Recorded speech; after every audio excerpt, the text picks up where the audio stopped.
موضوع الدرس في إثبات المعاد وأحوال يوم الحشر سورة فصلت تفسير ابن كثير. الحمد لله رب العالمين والصلاة والسلام على أشرف الأنبياء وسيد المرسلين سيدنا محمد وعلى آله وأصحابه أجمعين. اللهم صل على سيدنا محمد وعلى آل سيدنا محمد كما صليت على إبراهيم وعلى آل إبراهيم في العالمين إنك حميد مجيد. أعوذ بالله من الشيطان الرجيم. بسم الله الرحمن الرحيم.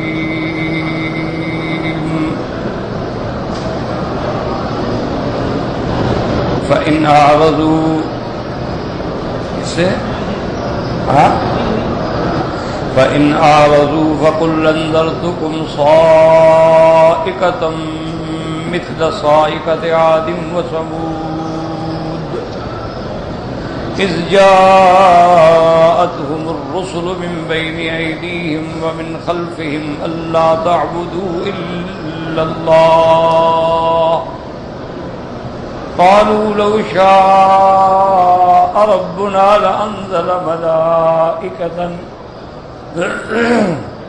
فإنا بما أرسلتم به كافرون.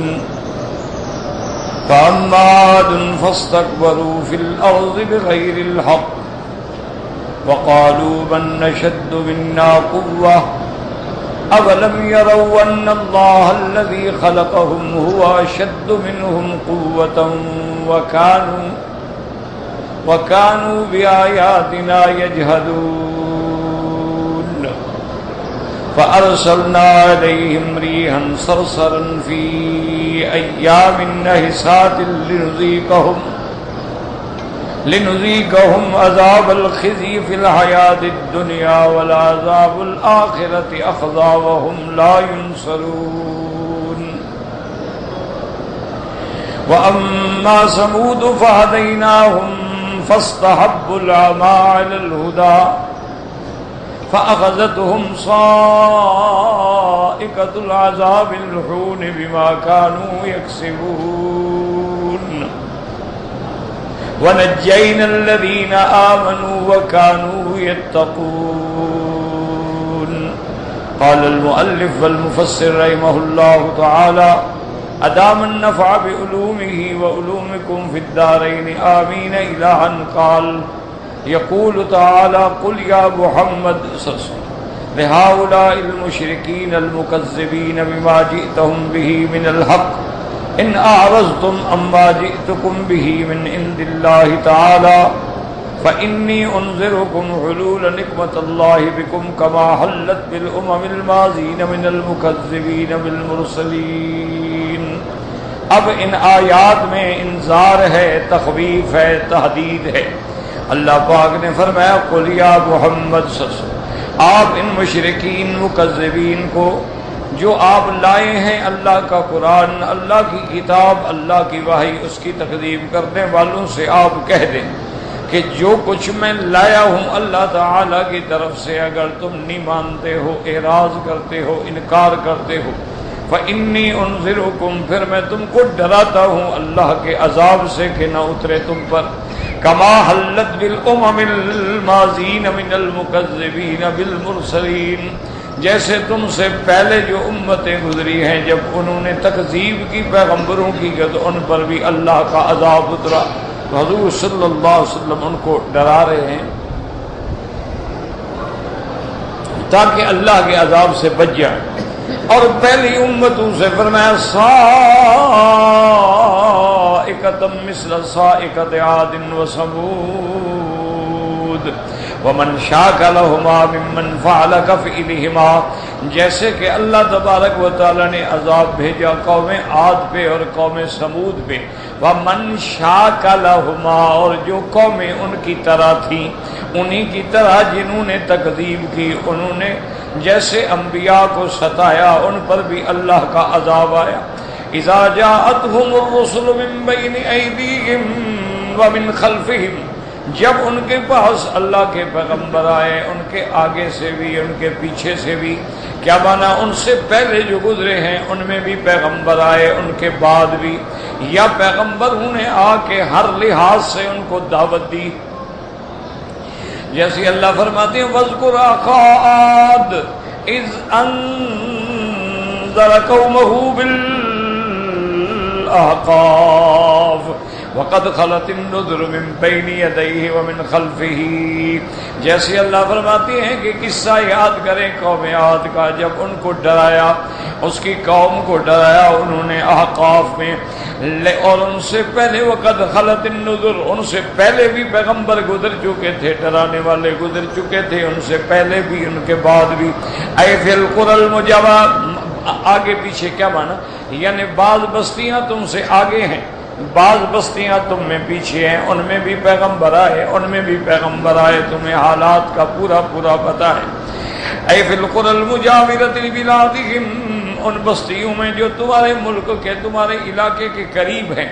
بعث اللہ الیہم الرسل یأمرون بعبادۃ اللہ وحدہ لا شریک لہ ومبشرین ومنذرین، اللہ نے ان میں اپنے پیغمبر بھیجے، اپنے رسول بھیجے جو ان کو دعوت دیتے تھے کہ ایک خدا کی عبادت کرو، وحدہ لا شریک لہ، لہ الملک ولہ الحمد یحیی ویمیت۔ اور وہ پیغمبر جو تھے مبشرین ومنذرین، ایمان لانے والوں کو بشارت دیتے تھے جنت کی، اور انکار کرنے والوں کو اللہ کے عذاب سے ڈراتے تھے۔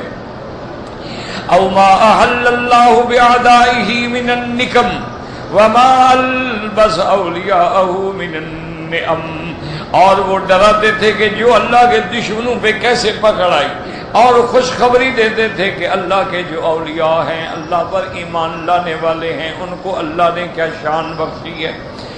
ام رسلا لکان، فرماتی ہے وما ھذا ما آمنوا ولا صدقوا، لیکن ان پیغمبروں کی دعوت کے باوجود، دلائل کے باوجود، نہ وہ ایمان لائے نہ تصدیق کی، بل کذبوا وجحدوا، بلکہ انہوں نے پیغمبروں کی تکذیب کی اور انکار کیا، اور کہنے لگے کہ اگر اللہ نے پیغمبر بھیجنا ہوتا تو نوری مخلوق بھیجتے، فرشتہ بھیجتے، ہم جیسے انسانوں کو بھیجنے کا کیا مقصد ہے؟ وقالوا لو شاء، قالوا لو شاء ربنا لأنزل ملائكة، اے لو ارسل اللہ رسلا لکانوا ملائکۃ من عنده، اگر اللہ اپنی طرف سے کوئی رسول بھیجتے تو اللہ کے ہاں تو فرشتے ہیں، اللہ فرشتوں میں سے کسی کو رسول بنا کے بھیجتے۔ حالانکہ یہ جہالت ہے، یاد رکھیں، فرشتہ اللہ نے نور سے پیدا کیا ہے، انسان اللہ نے خاک سے پیدا کیا۔ جب متجانسین بھی نہ ہوں، جنس بھی نہ ملے، فائدہ کیسے اٹھائیں؟ سمجھیں گے کیسے؟ بات کیسے سمجھیں گے؟ عمل کیسے کریں؟ فَإِنَّا بِمَا أُرْسِلْتُمْ بِهِ كَافِرُونَ فَإِنَّا بِمَا أُرْسِلْتُمْ بِهِ يَا أَيُّهَا الْبَشَرُ، کہ اے پیغمبرو تم انسان ہو، تم جو کچھ لے کے آئے ہو ہم انکار کرتے، ہم اس پر ایمان نہیں لے آتے۔ اَيْ لَا نَتَّبِعُكُمْ وَأَنْتُمْ بَشَرٌ مِثْلُنَا، ہم تمہاری ہرگز اتباع نہیں کریں گے، تم تو ہماری طرح کے انسان ہو۔ جیسے سورت یاسین میں آیا کہ جب پیغمبر آئے تو کہنے لگے ان انتم الا بشر مثلنا، تم ہماری طرح انسان ہو۔ وما انزل الرحمن من شیء انتم الا تکذبون، اور اللہ نے تم پہ کوئی حکم، کوئی وحی نہیں اتاری، جھوٹ بولتے ہو، نعوذ باللہ۔ پیغمبروں نے سمجھا قالوا ربنا يعلم انا الیکم لمرسلون، انہوں نے کہا ظالم و رب جانتا ہے اسی نے ہمیں پیغمبر بنا کے بھیجا، رسول بنا کے بھیجا ہے، لیکن وہ انکار پہ اڑ گئے۔ اس لیے قرآن فرماتا ہے فَأَمَّا عَادٌ فَاسْتَكْبَرُوا فِي الْأَرْضِ بِغَيْرِ الْحَقِّ، قوم عاد جو تھی وہ زمین میں اکڑ گئے، تکبر کرنے لگے، اور وہ بھی بغیر کسی دلیل کے، بغیر کسی حق کے، اپنی قوت پہ ناز کرنے لگے، اپنے عدد پہ ناز کرنے لگے۔ فاستكبروا في الارض بغير الحق وقالوا من اشد منا قوة، اب مفسر فرماتے ہیں فاستكبروا في الارض کا کیا معنی ہے؟ بغوا وعتوا وعصوا، کہ زمین میں انہوں نے بغاوت کی، نافرمانی کی، اللہ کے احکام کی نافرمانی کی اور گناہوں پر مصر ہو گئے، اور اس کے بعد کہنے لگے کہ ہمیں کیا ڈراتے ہو؟ قالوا من نشد منا قوتا، ہم سے زیادہ طاقتور کون ہے؟ ہم تو سپر پاور ہیں، ہمارا تم کیا کر سکتے ہو، ہمیں ڈراتے ہو؟ قالوا من نشد منا قوتا أي ونوا بشدة تركيبهم وقواهم واعتقدوا أنهم يمتنعون بها من باس الله، اللہ پاک نے ان کو بڑی قوت والی قوم بنایا تھا، بڑی طاقت دی تھی، بڑے مضبوط کاٹھی کے لوگ تھے، اس لیے ان کے دماغ میں یہ آ گیا جب اتنا طاقت ہے تو ہمیں اللہ کا عذاب کیا کر سکتا ہے۔ اللہ پاک نے فرمایا ظالموا اولم يروا ان اللہ الذي خلقهم هو اشد منهم قوتا، تم کہتے ہو کہ ہم سے طاقتور کون ہے؟ ظالمو اسی پہ غور کرو، جس نے تم کو پیدا کیا ہے وہ تم سے زیادہ قوت والا، وہ تم سے زیادہ طاقت والا ہے۔ اگر وہ عذاب دینا چاہے تو پھر کون تمہیں بچا سکے گا؟ ای افما یتفکرون فی من یبارزون بالعداوۃ، مفسر کہتا ہے کیا انہوں نے غور نہ کیا کہ کس کو ہم چیلنج کر رہے ہیں؟ فَإِنَّهُ الْعَظِيمُ الَّذِي خَلَقَ الْأَشْيَاءَ وَرَكَّبَ فِيهَا قُوَّاهَا الْحَامِلَةَ لَهَا وَأَنَّ بَطْشَهُ شَدِيدٌ كَمَا قَالَ عَزَّ وَجَلَّ۔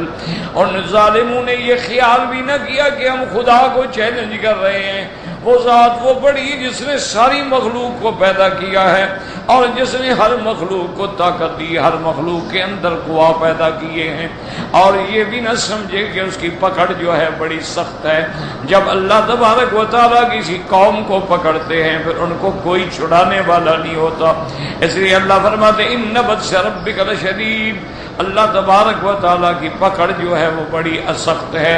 وہ جب پکڑنے پہ آئیں، آپ تاریخیں اٹھا کے پڑھ لیں، فرعون کی تاریخ دیکھ لیں، نمرود کی دیکھ لیں، حامان، شداد، قارون کی دیکھ لیں، جب ان پہ اللہ کا عذاب آیا، اللہ کا قہر آیا تو پھر کوئی بچانے والا نہیں تھا۔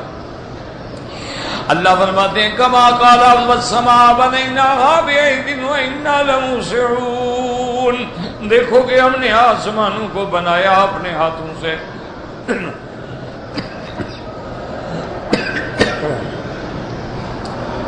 اللہ فرماتے ہیں کہ آسمانوں کیسے ہم نے مضبوط بنایا، کیسے یہ کہ ہم نے بغیر ستونوں کے آسمان کھڑے کر دیے ہیں۔ اتنے بڑے آسمان ہیں، اتنے اونچے اور بغیر ستون کے کھڑے ہوئے ہیں، تم اس خدا کو چیلنج کرتے ہو۔ فَبَارَزُ الْجَبَّارَ بِالْعَدَاوَةِ وَجَحَدُوا بِآيَاتِهِ وَعَصَوْا رُسُلَهُ، انہوں نے اللہ تبارک و تعالیٰ کے ساتھ دشمنی کی، اللہ کو چیلنج کیا، اللہ کے آیات کا انکار کیا، اللہ کے رسولوں کی نافرمانی کی۔ فلہذا قال تعالیٰ فَأَرْسَلْنَا عَلَيْهِمْ رِيحًا صَرْصَرًا، اللہ فرماتی ہیں پھر ہم نے ان پہ ایک تیز اور تند ہوا بھیجی، ٹھنڈی۔ اور اسی طرح یاد رکھیں کہ پورے قرآن پہ نظر دوڑائیں، جن لوگوں نے قرآن پڑھا ہے، ترجمہ پڑھا ہے، غور کرتے ہیں،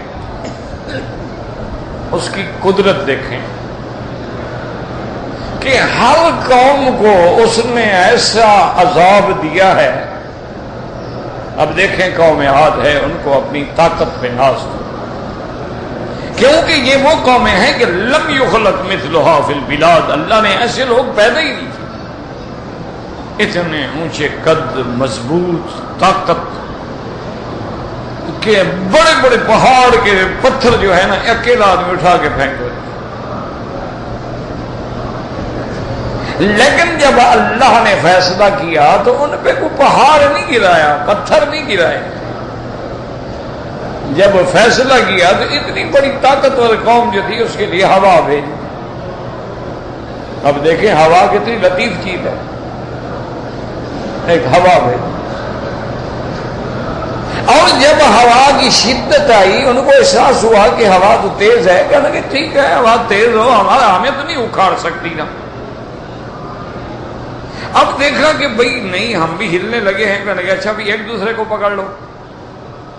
پھر دیکھا ہلنے لگے، کہا اچھا ایسا کرو کہ رسے ڈال کے اپنے آپ کو پہاڑوں سے، پتھروں سے، بڑے بڑے مکانوں سے بڑے بڑے درختوں سے باندھ لو، پھر ہوا کیا کرے گی؟ کیوں؟ ہوا کئی دن آئی ہے نا، 8 دن، تو پہلے دن کیفیت، دوسرے دن دوسری، تیسرے دن تیسری، چوتھے دن چوتھی۔ اب جب اللہ نے حکم دیا ہوا کو، تو ہوا جو ہے نا وہ ان کو نیچے سے جو اٹھاتی تھی نا، اوپر لے کے پھر گردن کے بل مارتی تھی اور گردن ٹوٹ جاتی تھی اور ویسے پڑے رہتے تھے جیسے کھجوروں کے ٹنڈ پڑے ہوں۔ اللہ نے فرمایا وَتَرَى الْقَوْمَ فِيهَا صَرْعَىٰ كَأَنَّهُمْ أَعْجَازُ نَخْلٍ خَاوِيَةٍ۔ تو کہنے کا معنی یہ ہے کہ اللہ نے ان کو جب عذاب دیا تو ایک خفیف چیز سے، آواز۔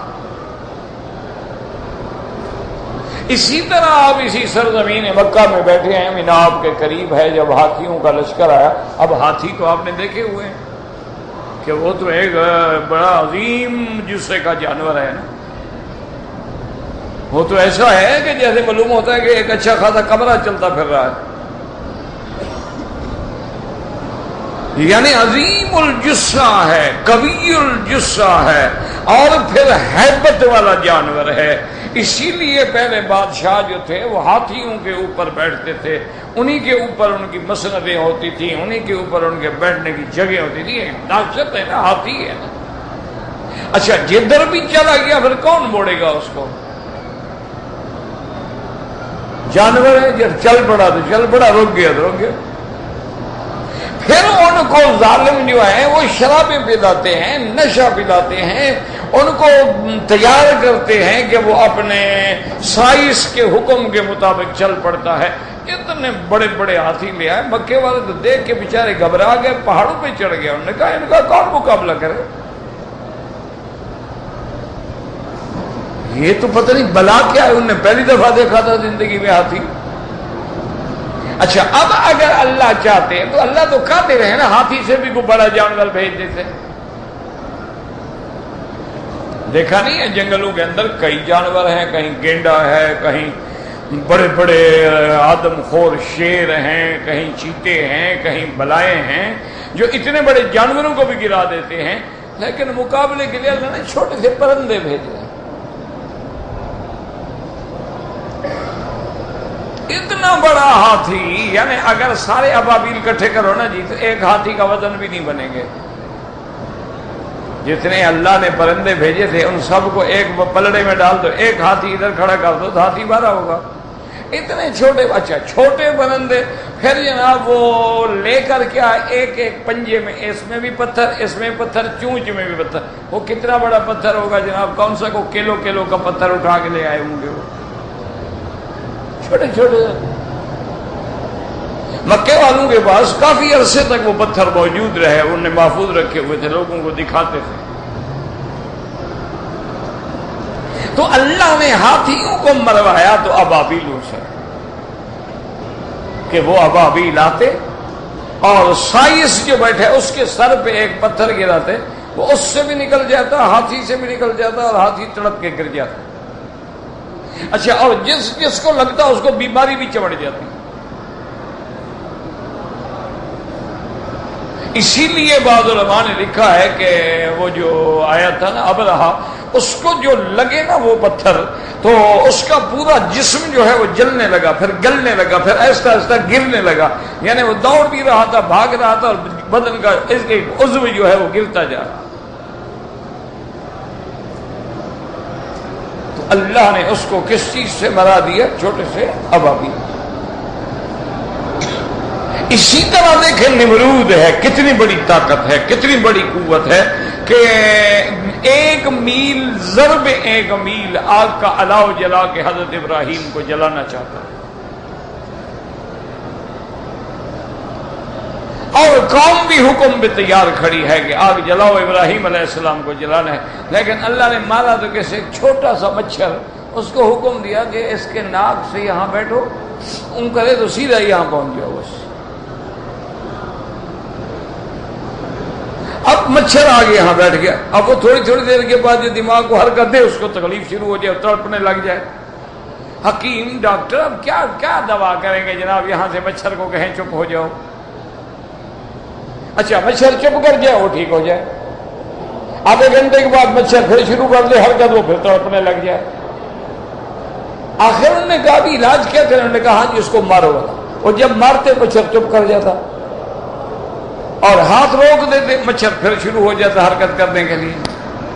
مارنے والوں کے ہاتھ سرخ ہو گئے، نوکروں کے ہاتھ ٹوٹ گئے۔ انہوں نے کہا حضرت ہم تو عذاب میں آ گئے۔ انہوں نے کہا جوتا اٹھا کے مارو۔ اپنے غلام ہیں، جوتے مار رہے ہیں بادشاہ کے سر میں، مرضی ہے۔ تو عز من تشاء و تذل من تشاء، وہ چاہے جس کو عزت دے، وہ چاہے جس کو ذلیل کر دے۔ اس سے بڑی کوئی ذلت ہے تو مروایا کس سے؟ ایک چھوٹے سے مچھر سے۔ فرعون کو ناز تھا، کہنے لگا موسیٰ علیہ السلام کو مانتے ہو؟ اللہ کے بندے جس کے پاس نہ گھر ہے، نہ مکان ہے، نہ جگہ ہے، نہ ٹھکانہ ہے، نہ فوج ہے، وَهَٰذِهِ الْأَنْهَارُ تَجْرِي مِن تَحْتِي، میرے محل دیکھو، ان کے نیچے بہتی ہوئی نہریں دیکھو، میری شان و شوکت دیکھو۔ اللہ نے فرمایا بدبخت تو نہروں پہ فخر کر رہا ہے، میں تجھے نہر میں ماروں گا۔ یاد رکھیں کہ ہر گناہ معافی ہو جاتی ہے، لیکن جب آدمی اکڑ جاتا ہے نا پھر اللہ گردن توڑ دیتا ہے۔ بڑے سے بڑا گناہ گار ہو، خدا کے آگے نہ اکڑو کبھی، بس ہم عاجز ہیں، ضعیف ہیں، کمزور ہیں، بندے ہیں، گناہ گار ہیں، انسان ہیں، خطا تو ہوگی، انسان تو ہے ہی مرکب من الخطا والنسیان، اور انسان تو ہوتا ہی ہوئی ہے جو خطا کرے۔ ہم فرشتے تھوڑے ہیں کہ ہم سے گناہ نہ ہو، انسان سے تو خطا ہوگی، وہ انسان ہی تب بنے گا۔ ہم سے خطا ہوتی ہے گناہوں والی، پیغمبر سے خطا ہوتی ہے سہو والی، نماز میں بھول گئے لیکن بھول گئے، نیند آ گئی فجر کی نماز کے لیے نہ اٹھ سکے۔ ہم سے خطائیں ہوتی ہیں گناہوں والی، تو بندہ تو گناہگار ہے، لیکن جب تک اپنی عاجزی کا اعتراف ہو، جب تک اپنے نیاز مندی کا اعتراف ہو، اس وقت تک معافی ملتی رہتی ہے۔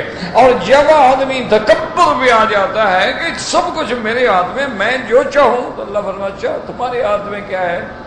تمہاری تو ہوا بند ہو جائے تو شام کو تڑپنے لگ جاؤ گے، تمہارا تو پیشاب بند کر دیں تو تم الٹیاں پلٹیاں کھاتے پھرو گے، تھوڑا سا تمہارے دماغ کا پرزہ ڈھیلا کر دیں تم پاگلوں کی طرح بھونکتے پھرو گے بازاروں میں، سڑکوں پہ۔ تم ہو کیا؟ انسان کیا ہے؟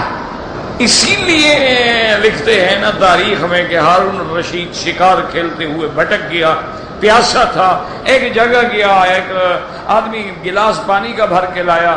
وزیر نے کہا ٹھہرے حضرت، اگر آج یہ بندہ آپ سے ایک گلاس کی قیمت مانگنا چاہے کتنی قیمت دو گے؟ اس نے کہا یار میری جان نکلتی، آدھا ملک بھی مانگے میں دے دوں گا۔ اس نے کہا اچھا حضرت پی لو۔ جب پانی پی لیا انہوں نے کہا بادشاہ سلامت، اگر یہ پانی آپ کے اندر بند ہو جائے اور نہ نکلے پھر کیا کریں گے؟ پھر کتنا پیسے دیں گے؟ انہوں نے کہا یار آدھا ملک میں اس کو دے دوں گا۔ انہوں نے کہا تو اندازہ کر لو کہ تمہاری بادشاہی کی قیمت کیا ہے، ایک گلاس پانی کا بھی قیمت ہے۔ تو پھر کس بات پہ کرتے ہیں؟ اسی لیے حضرت علی فرماتے ہیں عجبت لمن استکبر وتجبر وطغى وعتى وعصى۔ حضرت علی فرماتے تھے رضی اللہ عنہ، مجھے اس بندے پہ تعجب ہوتا ہے، کیسے اکڑتا ہے کہ میں خان، میں وڈیرا، میں ایسا فرمایا کیسے اکڑتا ہے؟ الذی خرج من موضع البول مرتين، جو پیشاب کی جگہ سے 2 دفعہ نکلا ہے، اکڑتا کس بات پہ ہے؟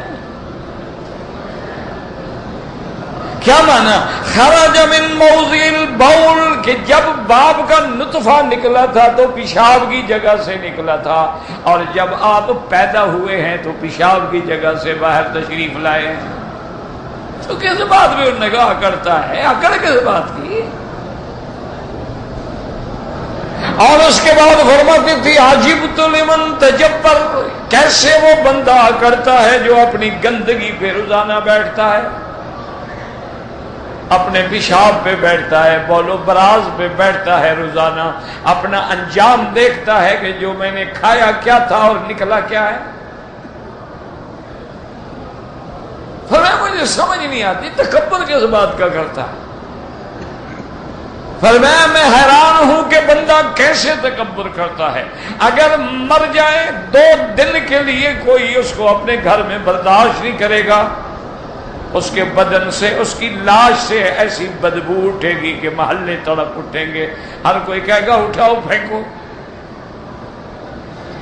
ہم نے فرمایا کہ جب مر جاتا ہے تو کیا ہے؟ جیفتن منتنتن، ایک بدبودار لاش ہے، یہ تمہاری قیمت ہے۔ اور انہوں نے فرمایا کہ جب آدمی مر جاتا ہے، ابھی اپنے گھر میں بیٹھا ہوتا ہے، لاش موجود ہے، میت موجود ہے، وارث جائیداد پہ لڑ رہے ہیں، وہ پڑا ہوا ہے۔ اسی لیے حکم ہے نا کہ الا فزوروہا، قبروں پہ آیا کرو، قبروں پہ سجدے کرنے نہ آؤ، قبروں پہ منتیں ماننے نہ آؤ، قبروں پہ پھول چڑھانے اور چادریں ڈالنے نہ آؤ، قبروں پہ عبرت پکڑنے کے لیے آؤ کہ مولا یہ کون بڑے بڑے چودھری، بڑے بڑے خان، بڑے بڑے وڈیرے، بڑے بڑے سردار، بڑے بڑے گودے، بڑے بڑے لوگ جو تھے آج کہاں پڑے ہوئے ہیں؟ عبرت پکڑو قبروں سے۔ اللہ اکبر۔ اسی لیے سیدہ فاطمہ الزہرا زہرۃ قلب النبی المصطفیٰ رضی اللہ تعالی عنہا و ارضا، جب حضور کی وفات ہوئی ہے نا تو بی بی فاطمہ کی چیخ نکل گئی، مجبور ہو۔ اللہ اکبر۔ کیا کہتی؟ یا بتا، اے میرے ابا، تو نے تو اپنے رب کی بات پوری کر دی، اللہ کے حکم کی تعمیل کر دی، اللہ کا لکھا اختیار کر لیا۔ الا جبریل اننا، ہم تیری تعزیت کس سے کریں؟ جبریل سے کریں۔ اور آج وحی منقطع ہو گیا، ابا جان آپ پہ تو موت آ گئی نا، انقطع عن الوحی۔ اور جب حضرت انس واپس آئے، بی بی فاطمہ چیخ پڑی اور کہنے لگی یا انس کذابت نصوفکم ان تحسوا بایدیکم، کہنے لگی انس تم لوگوں نے کیسے برداشت کیا؟ ان ہاتھوں سے محمد مدنی پہ مٹی ڈال کے آئے۔ لیکن انس تم نے برداشت کیسے کیا کہ انہی ہاتھوں سے تم لوگوں نے حضور پہ مٹی ڈالی؟ لیکن صدق اللہ، اللہ کا حکم حق ہے کہ ہر پیغمبر پہ موت آئے گی۔ وما محمد الا رسول قد خلت من قبلہ الرسل، جتنے انبیاء آئیں گے تو جب اللہ کے نبی پہ بھی موت آ جائے پھر اور کون مائی کا لال ہے جو اکڑے اور فخر کرے اور بڑا بنے؟ اللہ تبارک و تعالی معاف کرے۔ آپ نے دیکھنا ہونا کہ قبریں تو خیر بہت بڑی عبادت ہے، کسی ہسپتال میں چلے جائیں، وہ بڑے بڑے لوگ جو چلتے ہیں تو ان کی جوتوں کی دھمک سے لوگ ڈرتے ہیں اور آگے ہاتھ باندھے کھڑے ہوتے ہیں، پیشاب بند ہو، کوئی بیماری ہو، ایسے پڑے ہوتے ہیں کوئی پوچھنے والا بھی نہ ہو۔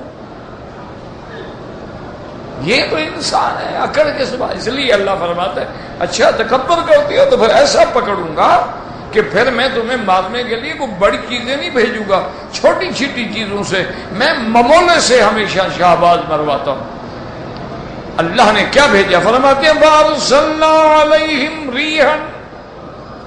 رِيحًا صَرْصَرًا، جیسے میں نے عرض کیا تھا کہ ہوائیں 8 قسم کی ہیں، 4 جو ہیں رحمت کے لیے ہیں اور 4 جو ہیں وہ عذاب کے لیے ہیں۔ اسی لیے میرے آقا محبوب محمد مصطفیٰ صلی اللہ علیہ وسلم نے فرمایا تھا نصرت بالصبا واہلکت عاد بالدبور، اللہ نے باد صبا بھیج کے میری مدد کی ہے، اور اللہ نے قوم عاد کو جب ہلاک کیا تو دبور ہوا بھیجی ان کی ہلاکت کے لیے۔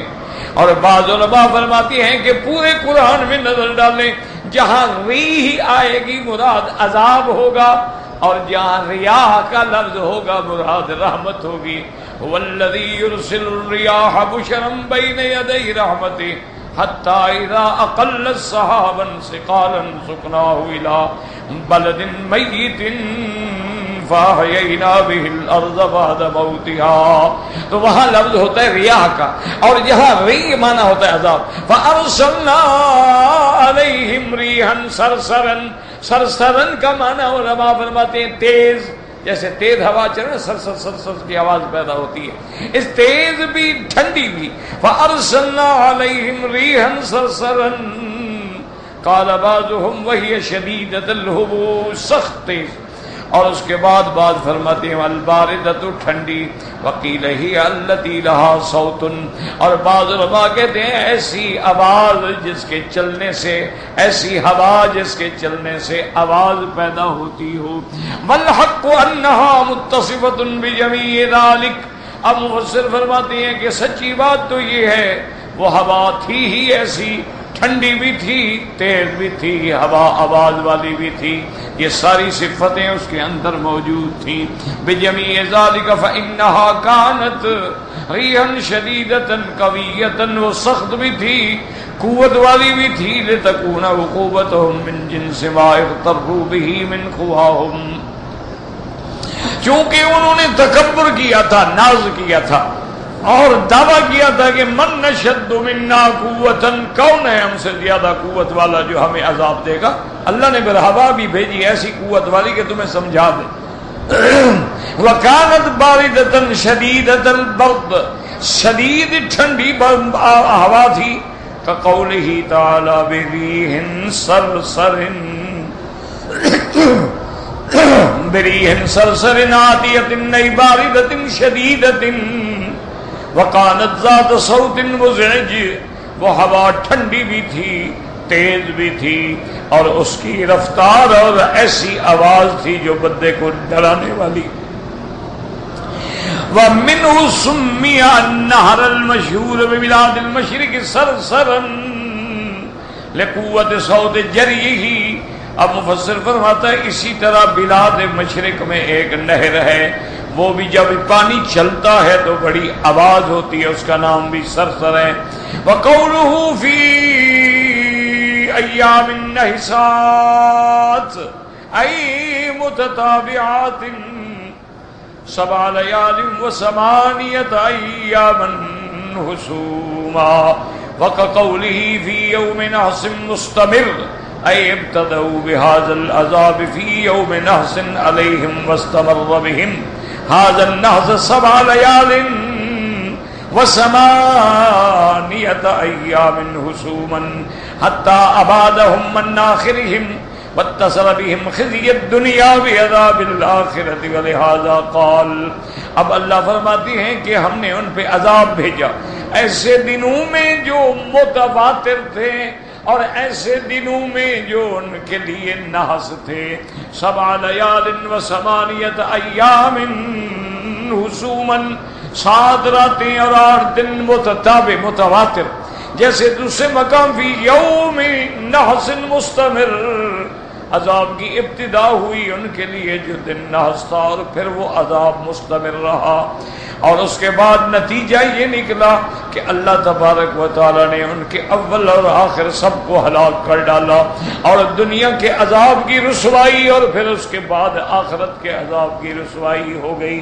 لیکن یاد رکھو کہ ایام نحسات، بعض لوگ جو ہے نا اللہ ہدایت دے،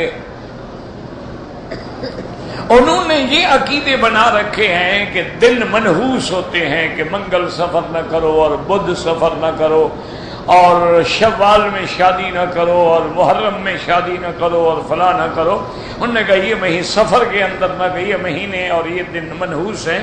یہ عقیدہ رکھنا کافروں کا عقیدہ ہے، یاد رکھو یہ جاہلیت کا عقیدہ، یعنی اسلام سے پہلے جو کافر لوگ تھے ان کے یہ عقیدے تھے. اللہ نے جتنے دن بھی بنائے ہیں سارے دنوں کا پیدا کرنے والا خدا ہے. اس لیے حدیث میں آتا ہے کہ لا تسبوا الدہر انما الدہر وانا، تم جو گالیاں دیتے ہو جی زمانہ بڑا خراب ہے اور جی دن بڑے خراب، اللہ فرماتا ہے مجھے گالیاں دے تو بدبخت، زمانہ پیدا کرنے والا تو میں ہوں. تم کہو ہم خراب ہیں، ہمارے حالات خراب ہیں، زمانہ کیوں خراب ہے؟ زمانہ تو وہی ہے، وہی دن ہے، وہی راتیں ہیں. اسی طرح ان عدت الشہور عند اللہ 12 شہرا، اللہ نے 12 مہینے بنائے ہیں، 4 مہینے ان میں حرمت والے. تو جن دنوں کو اللہ نے خود حرمت دی ہے کہ ان 4 مہینوں میں لڑائی بند، قتال بند، جھگڑا بند۔ اسی طرح رمضان المبارک کے مہینے کو اللہ نے شان دی ہے، اسی طرح اللہ نے یعنی ذی الحجہ کا مہینہ جو ہے اس کو شان عطا فرمائی ہے۔ تو ذی القعدہ، ذی الحجہ، محرم اور رجب، یہ 4 حرمت والے مہینے، 4 حرم۔ لیکن یہ عقیدہ رکھنا کہ یہ دن منحوس ہے، اور اس کی دلیل یہ پکڑتے ہیں، دیکھو جی قرآن میں آیا ہے ایام نحسات فی یوم نحس، ایسا دن جو منحوس تھا۔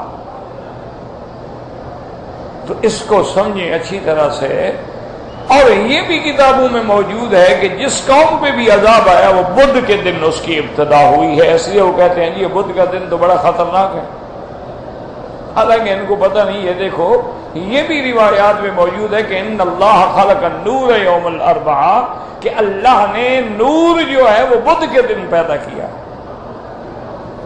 اچھا، اسی لیے وہاں ابو حنیفہ رحمۃ اللہ علیہ اپنے شاگردوں کو کہتے تھے کہ کتاب بدھ کے دن شروع کیا کرو، کہ علم نور ہے، تم نور والے دن شروع کرو تاکہ اللہ تمہیں کتاب کی سمجھ عطا فرمائے۔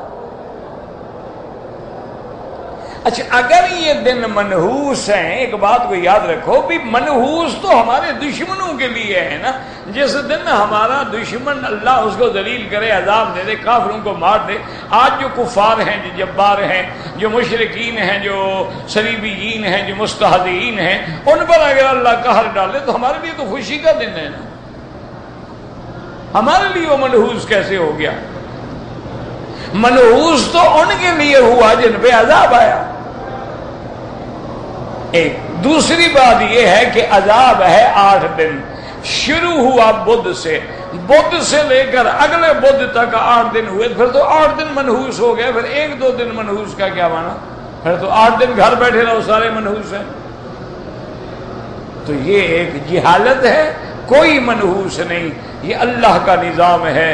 ایک دن کے اندر کسی کے گھر میں شادی ہے، کسی کے گھر میں ماتم ہے، کسی کے گھر میں بچہ پیدا ہوتا ہے، کسی کے گھر میں مر جاتا ہے، کسی کو شفا ملتی ہے، کوئی بیمار ہو جاتا ہے، کسی کے لیے عصیت ہے، کسی کے لیے حوادث ہے۔ اس کا نظام ہے، وہ جو چاہے، جب چاہے، جیسا چاہے، یفعل ما یشاء، ما شاء اللہ یکن وما لم یشاء لم یکن، لا حول ولا قوت الا باللہ العلی العظیم۔ ہاں، جن دنوں میں فضیلت ہے، جیسے جمعہ کا دن ہے، عید ہے، حج کے 10 دن ہیں، ماشاءاللہ، اللہ نے قرآن میں قسم کھائی والفجر ولیال عشر۔ اسی طرح عرفات کا دن ہے ماشاءاللہ، جو سارے سال میں افضل ہے۔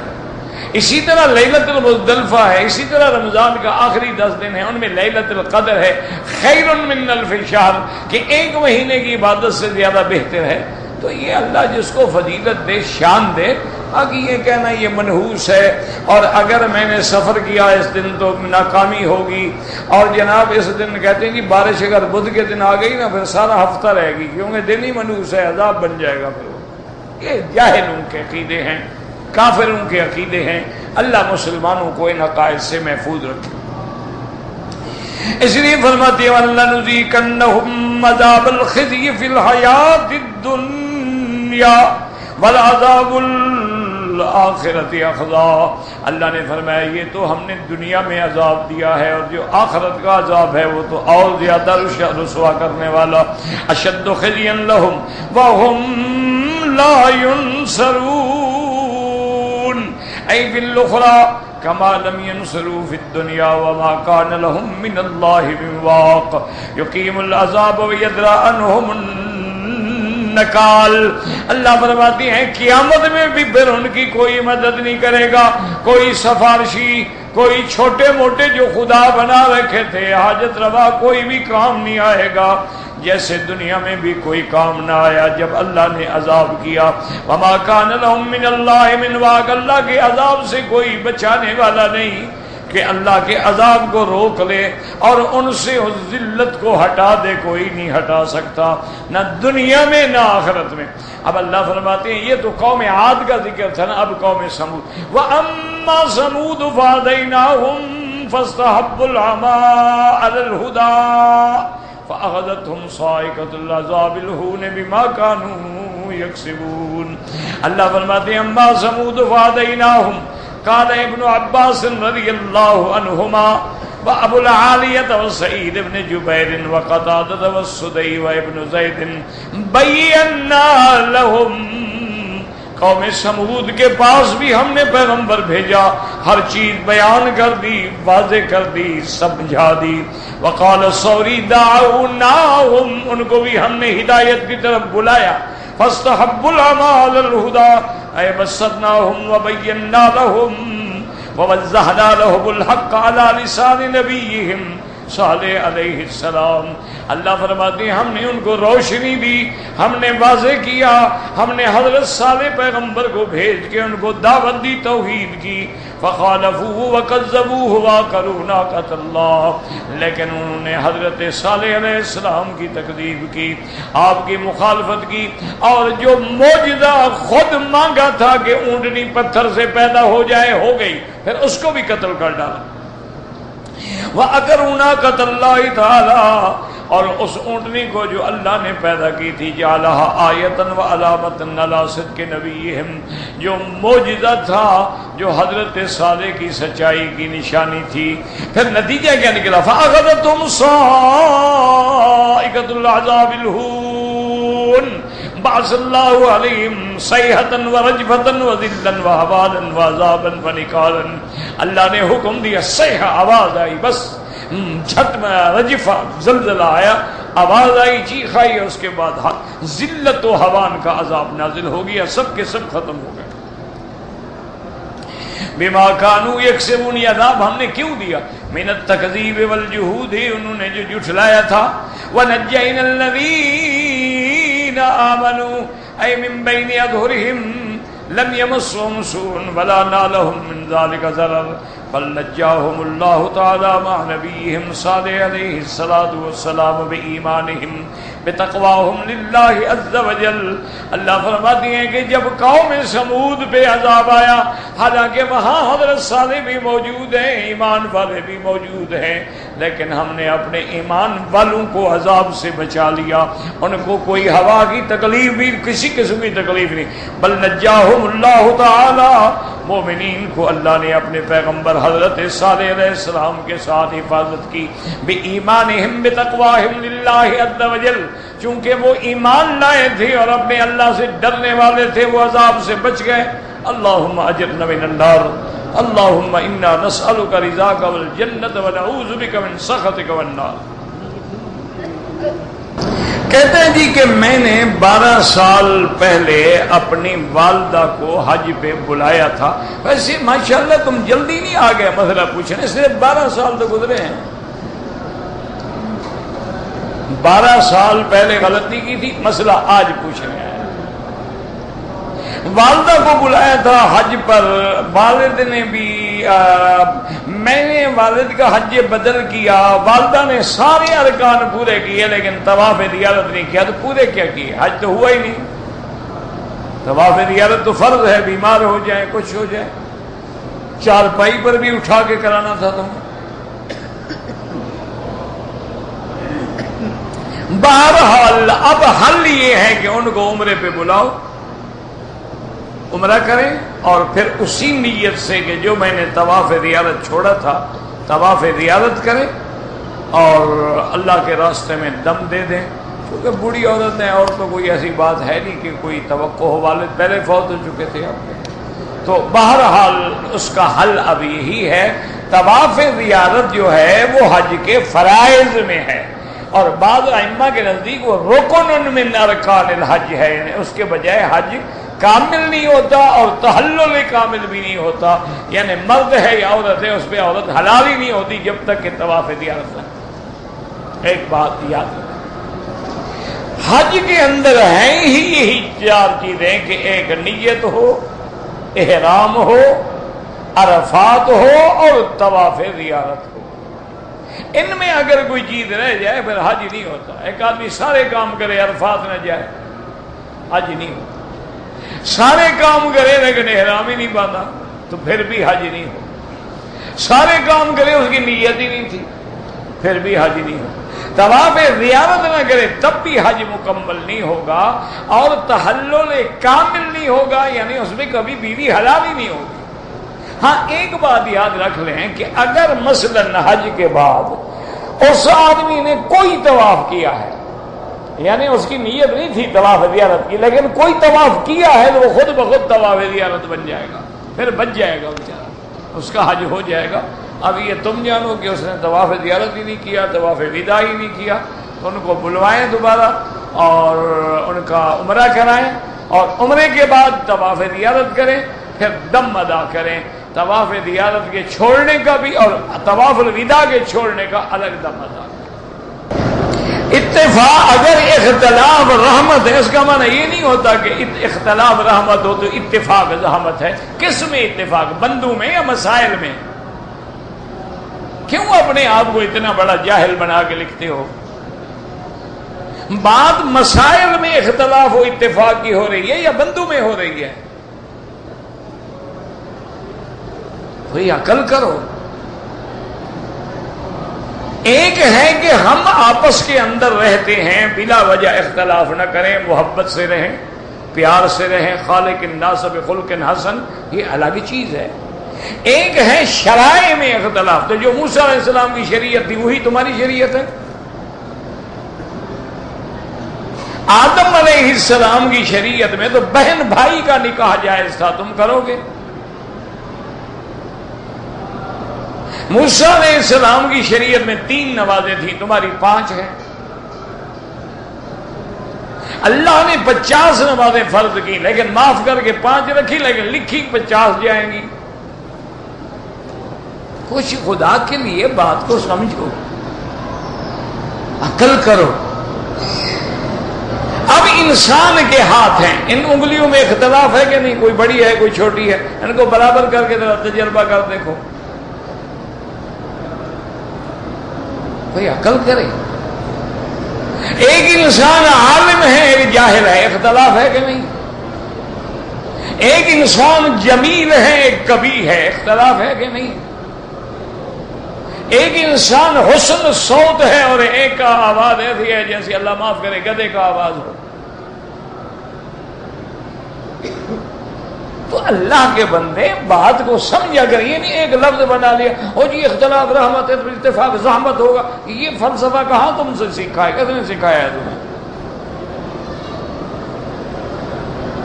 کسی جگہ حالات ہیں، ایک جگہ اختلاف کی ضرورت ہوتی ہے۔ اب دشمنوں سے ہم اختلاف کریں گے، فرقہ باطلہ سے اختلاف کریں گے، کافروں سے اختلاف کریں گے، وہاں تھوڑا ان کہیں گے آؤ جناب السلام علیکم، خنزیر جا رہا ہو تو سلام کریں آپ اس کو۔ ایک مقام وہ ہے کہ رحماء بینہم، ہم آپس میں بھی مہربان ہوں گے، اشداء علی الکفار، کافروں کے لیے ہم سخت ہوں۔ ہر چیز کا فرق ہے، خدا کا خوف کرو کہ مسائل جو ہیں یہ اللہ کی حکمت ہے، اللہ کی رحمتیں ہیں اس میں، کہ ہر چیز جو پیدا ہوئی ہے اصل میں میرے اللہ نے اپنے نبی کے ہر عمل کو قیامت تک زندہ رکھا ہے۔ ایک جماعت جو ہے اس پہ عمل کر رہی ہے، ایک جماعت اس پہ عمل کر رہی ہے، کوئی خلاف نہیں، کوئی لڑائی نہیں۔ یہ تو جاہل لوگ ہیں یہ امت کو لڑاتے ہیں۔ آج بھی دنیا میں جماعتیں ہیں، ایک آمین ایسا کہتے ہیں، ایک دور سے کہتے ہیں، دونوں موجود ہیں، دونوں دلائل موجود ہیں۔ ایک جماعت اس پہ عمل کر رہی ہے، اس پہ عمل کری، الحمدللہ ثم الحمدللہ۔ حضور کی سنت تو ہر حال میں زندہ ہے نا۔ خدا کے لیے بلا وجہ سارا دن 24 گھنٹے تم بس یہی سوچتے رہے، یہی لکھنا تھا تم نے، باقی یہی مسئلہ اڑا ہوا تھا تمہارے دماغ میں۔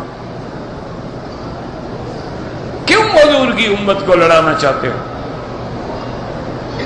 یہ دیکھتے نہیں ہو کیسا حسن ہے؟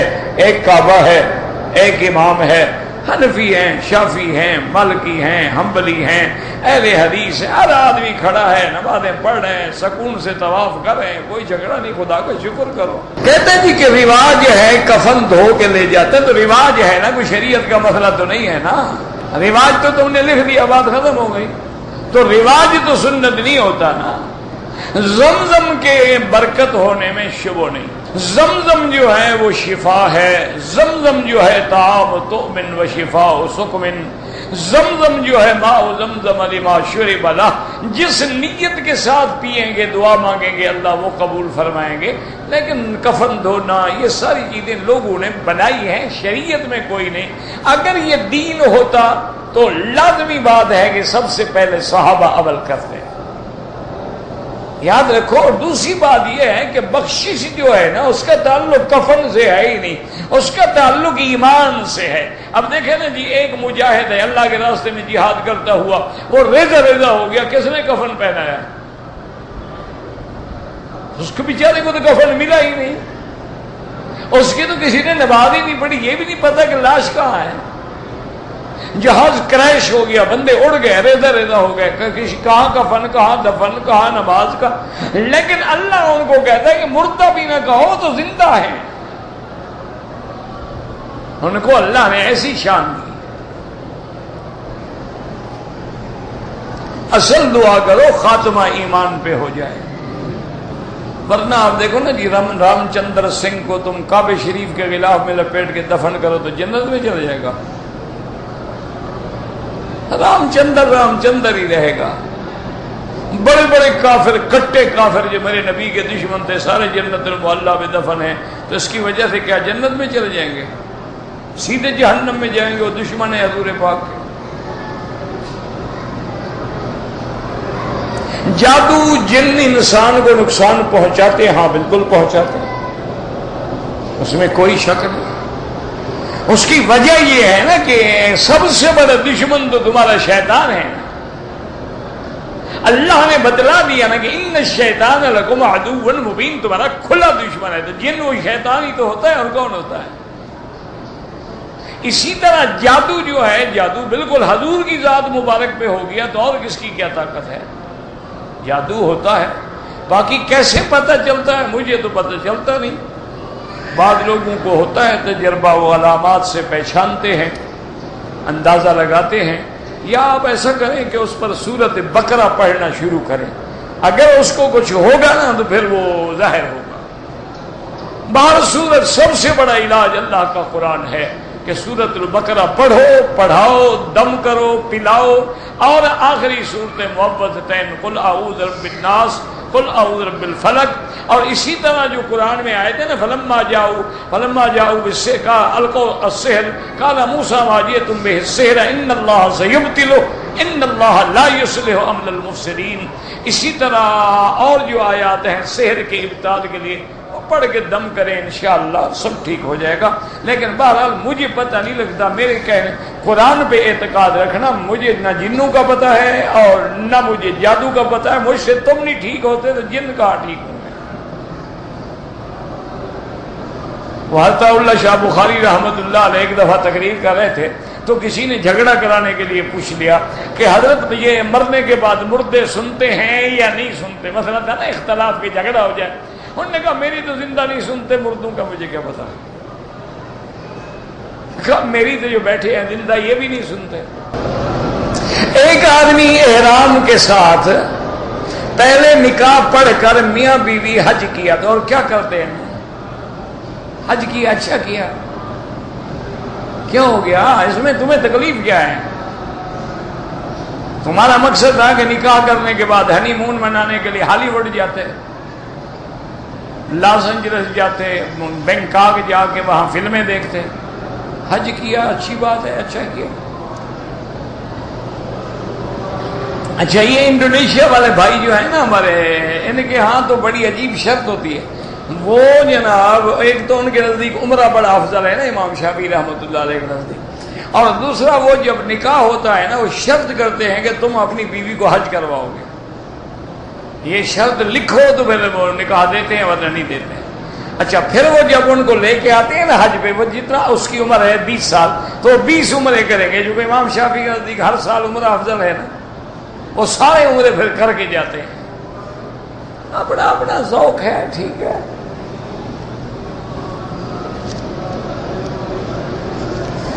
میری بیوی پاکستان میں ہے، میں یہاں پریشان ہوں، دعا کریں. چلے جاؤ، دعا کیا کریں؟ نہ پریشان ہوں، نہ جاؤ بیوی کے پاس.